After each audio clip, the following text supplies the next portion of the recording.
जब एग्ज़ाम करीब आते हैं तो स्टूडेंट्स के लिए सबसे बड़ी प्रॉब्लम होती है अपने नोट्स को रिवाइज़ करने की। कुछ स्टूडेंट्स को लगता है नोट्स को पढ़ना ही रिवीजन करने का बेस्ट तरीका है।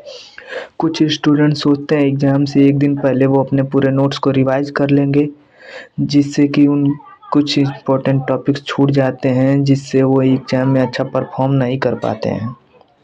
मैं आपको याद करने का बेस्ट तरीका देने वाला हूँ, जिससे आप लंबे समय तक याद रख सकते हैं। स्टूडेंट्स की सबसे बड़ी प्रॉब्लम होती है जब वो रिवीजन करने के लिए बैठते हैं तो उनको नींद आती है। आप इमेजिन करिए कि आप कभी किसी से बात करते हुए सो सकते हैं। क्या आप कभी किसी से बात करते हुए सो सकते हैं? नहीं। क्या आप कभी चलते हुए सो सकते हैं? नहीं। इसलिए जब कभी भी आपको नींद आए तो आप चलते हुए बोलकर पढ़ें और जितना ज़्यादा से ज़्यादा हो सके पढ़ी हुई चीज़ों को विजुलाइज़ करें, क्योंकि जब आप पढ़ी हुई चीज़ों को विजुलाइज़ करते हैं तो वो शॉर्ट टर्म मेमोरी से लॉन्ग टर्म मेमोरी में शिफ्ट हो जाती है, जिससे आपकी पढ़ी हुई चीज़ें लंबे समय तक याद रहती हैं। ऑडियो टेक्निक: जब आप पढ़ रहे हो तो वॉइस को अपने वॉइस रिकॉर्डर में रिकॉर्ड कर लें। जब आप कहीं जा रहे हो तो इम्पोर्टेंट थ्योरी को रिकॉर्ड कर लें, जिससे कि आप हेडफोन के ज़रिए ईज़िली थ्योरी को याद कर सकते हैं। मैं भी अपने एग्ज़ाम के टाइम में ऐसे ही थ्योरीज़ को याद करता था।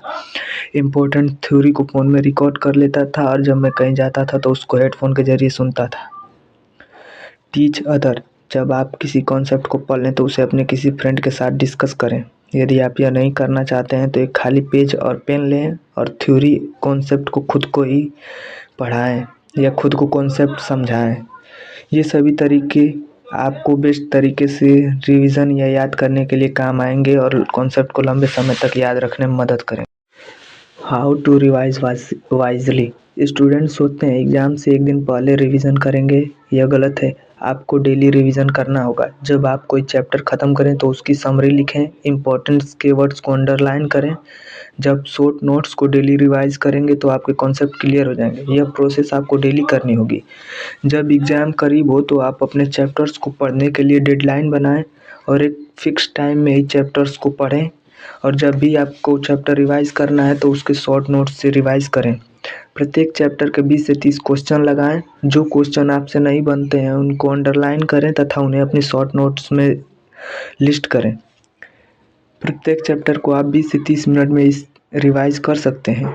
जो टॉपिक्स वीक हों उन्हें दोबारा रिवाइज़ करें। इस टेक्निक से आप एग्ज़ाम में अच्छा परफॉर्म करेंगे और इससे आपको कॉन्फिडेंस भी बढ़ेगा। ये वीडियो आपको कैसा लगा अपनी कमेंट में राय दें और अगला टॉपिक किस टॉपिक पे आप वीडियो चाहते हैं।